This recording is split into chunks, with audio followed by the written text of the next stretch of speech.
আসসালামু আলাইকুম রহমতুল্লাহি ওয়াবারকাতুহু। সম্মানিত দর্শক, যারা সামাজিক মাধ্যম ব্যবহার করেন বা ইন্টারনেট প্রোটোকল ব্যবহার করেন তারা মোটামুটি সবাই যে শব্দটি ইদানিং নেতিবাচক অর্থে ব্যবহৃত হচ্ছে দ্য বট, বিওটি বট। এই বট এবং এই বট বাহিনীর সম্পর্কে আপনারা সবাই ওয়াকিবহাল। এটি আধুনিক প্রযুক্তির এআই, আর্টিফিশিয়াল ইন্টেলিজেন্স বা প্রযুক্তির একটি শাখা। তো এই বট সফটওয়্যার ব্যবহার করে প্রতিপক্ষকে ঘায়েল করা এবং প্রতিপক্ষকে অবদমিত করা, অপপ্রচার চালানো কিংবা প্রচার চালানো, ইতিবাচক এবং নেতিবাচক। এটা এটা ম্যাথমেটিক্যাল যে টার্ম রয়েছে, জ্যামিতিক যে টার্ম রয়েছে, সেই জ্যামিতিক টার্ম অনুযায়ী এই প্রচার এবং প্রোপাগান্ডা ইন্টারনেটের মাধ্যমে চালানো সম্ভব। এই যে প্রযুক্তিটি, এরকম একটা প্রযুক্তি বাংলাদেশে আসতে পারে, থাকতে পারে বা এটি করতে পারে, এটা আমরা আওয়ামী লীগ জমানাতে দেখে আসছি যে এই বট প্রযুক্তি ব্যবহার করে সরকারকে নাস্তানাবুদ, যেমন ধরুন শেখ হাসিনাকে একটি গালাগাল দেওয়া হলো বা তাকে মাগি বলা হলো, খানকি বলা হলো, বেশ্যা বলা হলো, কথার কথা। এখন ধরুন সিঙ্গেল একজন একটা কথা বললো, শেখ হাসিনা একজন একটা প্রশংসা করলো, the mother of the east, গণতন্ত্রের মানুষকন্যা, আর সঙ্গে সঙ্গে নিচে এসে যে কোনো একটা ফেসবুক আইডি থেকে বলা হলো ও একটা খানকি মাগি। এখন ঠিক সেম বক্তব্যটি আরও 1000 সেই আইডি থেকে এসে তারা ওই একই কমেন্ট করে গেল। তো এই যে কাজটি, এই কাজটি করে একটা রোবোটিক প্রযুক্তি, যে প্রযুক্তিকে বলা হয় বট। বাংলাদেশের রাজনীতিতে বিরোধী দলকে অপদস্থ, অপমান করা, কোনো ব্যক্তির ক্যারেক্টার অ্যাসাসিনেশন করার জন্য এই প্রযুক্তি এখন সবাই ব্যবহার করছে। বিএনপি করছে, আওয়ামী লীগ করছে, জামাত করছে। কিন্তু এই প্রযুক্তিকে একেবারে ব্যবহার করে বাংলাদেশ এটাকে অনেকটা শিল্পের মর্যাদা নিয়ে গেছে জামাত।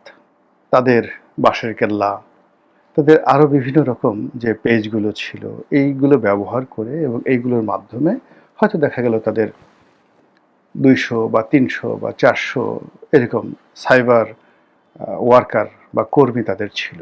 এই 200, 300 বা 400 এদের এক একজনের অধীন 400, 500, 600 আইডি দিয়ে তারা এই কাজটি অনবরত আওয়ামী লীগের বিভিন্ন নেতা, কর্মী, সরকারের কর্তা ব্যক্তি কিংবা আওয়ামী লীগের বিরুদ্ধে যে কোনো একটা গুজব ছড়ানো, এই কাজগুলো এই বট বাহিনীর মাধ্যমে জামাত করেছে বলে সবার একটা অভিযোগ।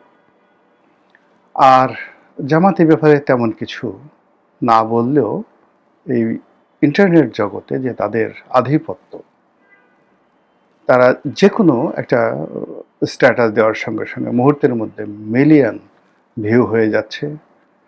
তারপর সেখানে 3-4 লাখ, 5 লাখ লাইক পড়ে যাচ্ছে। সেখানে আহমদুল্লাহ কিংবা ধরুন আজাহারিদের মতো জামাত মাইন্ডের যে সকল মহাপুরুষ রয়েছে, তারা যদি বলে খেলাম, পড়লাম, ঘুমালাম, তারা যদি বলে আলহামদুলিল্লাহ, সুবহানাল্লাহ, তারা যদি বলেন যে কোনো জিনিস বলেন, সঙ্গে সঙ্গে উইদিন 5 মিনিটের মধ্যে আপনি দেখবেন 3-4 লাখ লাইক এবং কমেন্ট চলে এসছে। এটা যেটিকে বলা হয় সাধারণ যে অ্যালগোরিদম, সেই সাধারণ অ্যালগোরিদমে এটি সম্ভব না। এই কাজটি জামাতের যারা বট বাহিনী, সেই বট বাহিনী তারা এই কাজটি করে মূলত তাদের লোকজন যে এত জনপ্রিয় এই জিনিসটি প্রমাণ করার জন্য।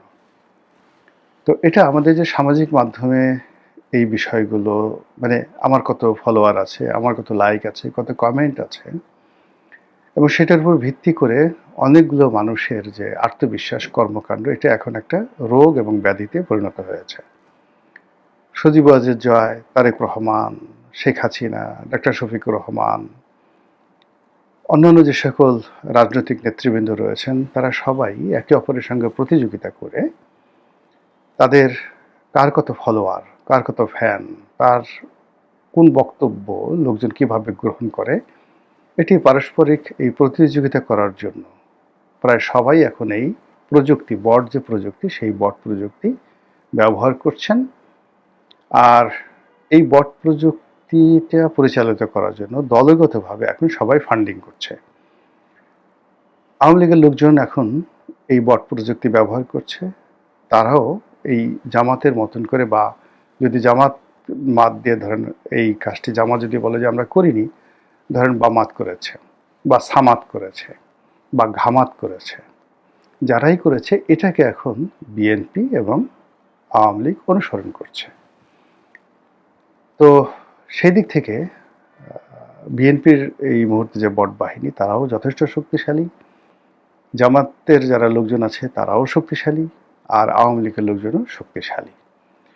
ফলে পুরো সামাজিক যে মাধ্যম, সেই সামাজিক মাধ্যমের উত্তেজনা, ঝগড়াঝাঁটি, মারামারি, কাটাকাটি, অশ্লীলতা এবং অশ্রাব্যতা, এটি অনেকটা ডাল ভাতের মতো হয়ে গেছে। এবং সেই ডাল ভাতের কবলে পড়ে আমাদের তরুণ সমাজ, আমাদের বিভিন্ন শ্রেণী পেশার মানুষ, তাদের যে দীর্ঘদিনের যে স্বাভাবিক মানব ধর্ম রয়েছে, হিউম্যান কোয়ালিটি অ্যান্ড ক্যারেক্টারিস্টিক্স রয়েছে, হিউম্যান থিঙ্কিং রয়েছে, হিউম্যান বিহেভিয়ার রয়েছে, এই সব কিছুর মধ্যে পশুত্ব চলে এসছে, অশ্রাব্যতা চলে এসছে, অসভ্যতামি চলে এসছে, যেটি বড় বড় অপরাধ সংগঠিত করাচ্ছে। এই সময়টাতে যে পায়স্কাম হচ্ছে, মানে সমকামিতা, পুরুষে পুরুষে যেটা তাদের যে যৌনকর্ম, এটি এখন ইউরোপ আমেরিকা সে ভয়ঙ্কর হয়ে পড়েছে। ইউরোপ আমেরিকাতে যৌনকর্ম হয় পুরুষে পুরুষে, নারীতে নারীতে, যেটিকে লেসবিয়ান বলা হয়, বা যেটাকে সেই নারীদের নারীদের যে লেসবিয়ান বা পুরুষদের মধ্যে যেটিকে বলা হয় গে, এটার একটা সিস্টেমেটিক নিয়মতান্ত্রিক পদ্ধতি রয়েছে। কিন্তু ধর্ষণের মতো ঘটনা, পুরুষ ধর্ষণ, নারী ধর্ষণ, এটি কম হয় সেখানে। কিন্তু বাংলাদেশে এই জিনিসটা বেশি হচ্ছে ইদানিং। ২ নম্বর হলো যে নারী এবং পুরুষ, শিশু যারা, পুরুষ শিশু, নারী শিশু, তারা মানে বিভিন্ন মহল দ্বারা ধর্ষিত হচ্ছে। বাইসেক্স, কাউন্টার সেক্স, হোমোসেক্স ইত্যাদি দ্বারা তারা ধর্ষিত হচ্ছে। আর অসম বুড়া মানুষ যুবকদের দ্বারা ধর্ষণ হচ্ছে, বুড়া মানুষ বালক বালিকাদের ধর্ষণ করছে, শিশুদের ধর্ষণ করছে। এই জিনিসগুলো এখন এমন একটা বিকৃত পর্যায়ে চলে গেছে, যেটি এই যে শিশু রামিসার যে হত্যাকাণ্ড, ধর্ষণ, এর মধ্যে যে বিকৃত রুচি, নিকৃষ্টতা, নিচুতা যেটা প্রকাশ পেল, তার পেছনে এই যে গত ২ বছর বা গত ৫-৭ বছর ধরে বট বাহিনীর মাধ্যমে যে সকল অশ্লীলতা, অশ্রাব্যতা ছড়িয়ে পড়েছে, সেটা অনেকাংশে দায়ী। এখন আপনি একজন মন্ত্রীকে, প্রধানমন্ত্রীকে, স্বরাষ্ট্রমন্ত্রীকে সপরিবারে অপদস্থ করতে চান, বট বাহিনী করে দিচ্ছে।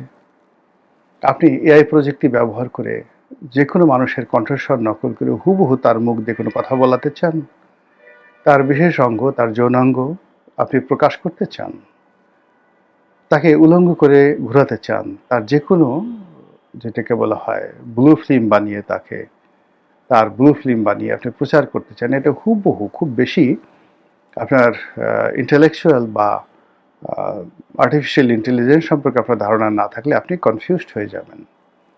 এমনভাবে এই প্রযুক্তি এখন সব কিছু করছে, এবং এটি এখন বাংলাদেশে মহামারী আকার ধারণ করেছে।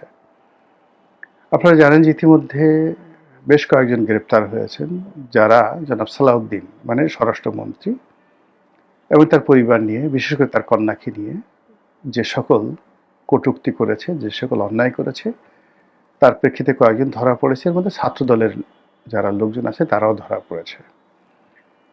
প্রধানমন্ত্রী এবং তার পরিবার, তার কন্যা, তাদেরকে নিয়ে নানা রকম যে অশ্লীলতা, অশ্রাব্যতা, অপপ্রচার, এবং এআই নির্মিত বিভিন্ন ভিডিও যেভাবে ছড়ানো হয়েছে, এটি এই মুহূর্তে অন্য কোনো অসভ্য দুনিয়াতেও নেই, সভ্য দুনিয়ার কথা বাদ।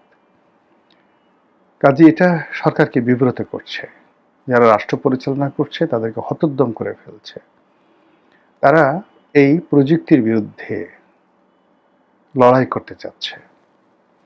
আপনারা জানেন যে কোনো প্রযুক্তি আমাদের দেশে এই মুহূর্তে যেগুলো চালু আছে, এগুলো ইউরোপ আমেরিকাতে অনেক আগেই তৈরি হয়েছে। যেভাবে ভাইরাস যখন তৈরি হয়, একটি প্রোগ্রামকে ক্র্যাশ করার জন্য ভাইরাস তৈরি হয়, আবার সেটার জন্য অ্যান্টিভাইরাসও তৈরি করা হয়। কাজে এই যে বট বাহিনী বা বট যে প্রযুক্তিটি আমরা ব্যবহার করছি অপর পক্ষকে হেনস্থা করার জন্য, কিংবা ধরুন কারো কল রেকর্ড নকল করার জন্য, কারো টেলিফোন ওয়েবসাইট হ্যাক করার জন্য, আবার এই প্রযুক্তি কারাই কাজগুলো করেছে এগুলো ধরার জন্য কিন্তু নানা রকম প্রযুক্তি পশ্চিমা দুনিয়া তৈরি করে রেখেছে এবং এটা তাদের একটা ব্যবসা। আমাদের দেশে শেখ হাসিনার জামানাতে ইসরায়েলি বেশ কয়েকটি সফটওয়্যার আমদানি করা হয়েছিল মানুষের কল রেকর্ড করার জন্য এবং এআই প্রযুক্তি দ্বারা মানুষের যে চলাফেরা, বিশেষ করে রাজনৈতিক যারা নেতৃবৃন্দ রয়েছেন তাদের চলাফেরা শনাক্ত করার জন্য। এবং সেটা এখনো বন্ধ আছে বা সেটা ব্যবহার করা হচ্ছে না, এটা কিন্তু কেউ বলছে না। কাজেই যারা এই বট অ্যাকাউন্টগুলো পরিচালনা করছেন তাদের তাদেরকে আইনের আওতায় বা তাদেরকে গোয়েন্দার নজরদারিতে আনার জন্য সরকারের হাতে যথেষ্ট প্রযুক্তি রয়েছে এবং তারা সেই কাজটি শুরু করে দিয়েছে। এখানে উদাহরণ হিসেবে আমি পেন্টাগনের নাম বলেছি, উদাহরণ হিসেবে আমি এফবিআইয়ের নাম বলেছি। আপনারা জানেন যে বাংলাদেশে এই মুহূর্তে মার্কিন যে স্বার্থ রয়েছে, সেই স্বার্থ দেখভালের জন্য পেন্টাগন বা এফবিআইয়ের বহু প্রযুক্তিবিদ, বহু লোকজন তারা বাংলাদেশে থাকবে বা থাকতে পারে বা তাদের যে স্টেশন রয়েছে দিল্লিতে সেখানে থাকবে। এটাই স্বাভাবিক। এর কারণ হলো এই যে প্রযুক্তি, এখানে যারা এই মুহূর্তে প্রধানমন্ত্রীকে বা স্বরাষ্ট্রমন্ত্রীকে বা তাদের রাজনৈতিক প্রতিপক্ষকে হেনস্থা করার জন্য যে প্রযুক্তিটি ব্যবহার করছে, আগামী দিনে এই প্রযুক্তিটি যে আমেরিকার বিরুদ্ধে ব্যবহার করা হবে না, এই প্রযুক্তি যে যাকে বলা হয় পেন্টাগনের বিরুদ্ধে ব্যবহার করা হবে না, এটা কিন্তু বলা যাচ্ছে না। তো সেই দিক থেকে যেটা হচ্ছে যে সরকারের সঙ্গে আপনারা জানেন যে এই সরকার যখন ক্ষমতায় ছিল ইতিপূর্বে, যখন 21 আগস্ট গ্রেনেড হামলা হলো বিএনপির আগের জমানাতে, তখন এই 21 আগস্টের গ্রেনেড হামলা তদারক করার জন্য এফবিআইয়ের যে বিশেষজ্ঞ দল তারা ঢাকাতে এসেছিল বেশ কয়েকবার। এর বাইরে আমাদের সরকারের সঙ্গে বিভিন্নভাবে পারস্পরিক যে প্রযুক্তির বিনিময়, একে অপরকে টেকনিক্যালি সাহায্য সহযোগিতা করার জন্য আমেরিকার যে সকল খুব ইফেক্টিভ প্রতিষ্ঠান রয়েছে,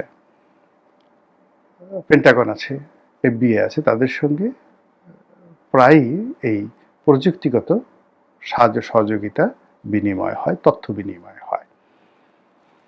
তো সেক্ষেত্রে এই যে বট বাহিনী, যে বট বাহিনীকে অনেকে জামাতি বট বাহিনী বলার চেষ্টা করছেন, তাদেরকে দমন করার জন্য, তাদের বিরুদ্ধে ব্যবস্থা নেওয়ার জন্য, তাদেরকে আইনের আওতায় আনার জন্য, অকাট্য তথ্য এবং উপাত্ত সংগ্রহ করার জন্য সরকার যদি, আমি আবার বলছি, সরকার যদি মার্কিন সরকারের সাহায্য চায়, আরও যদি বলি ডিপ স্টেটের সহযোগিতা চায়, তাহলে মার্কিন সরকার এই মুহূর্তে যে সহযোগিতার হাত বাড়াবেন যে দুটি প্রতিষ্ঠানের মধ্যে, সেই দুটি প্রতিষ্ঠানের একটি হলো পেন্টাগন আর একটি হলো এফবিআই।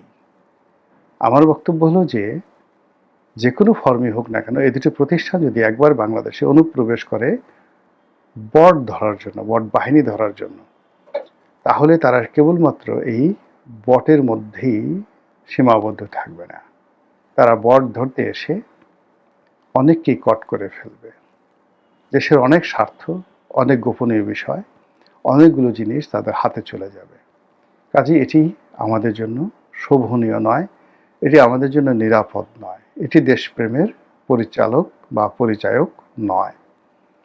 কাজে আমি অনুরোধ করব সবাইকে যে প্রকাশ্যে আসুন, রাজপথে আসুন, এমনকি সামাজিক প্ল্যাটফর্মে নিজের অবস্থান থেকে আপনার প্রতিবাদ আপনি জানান, আপনার মতো করে জানান।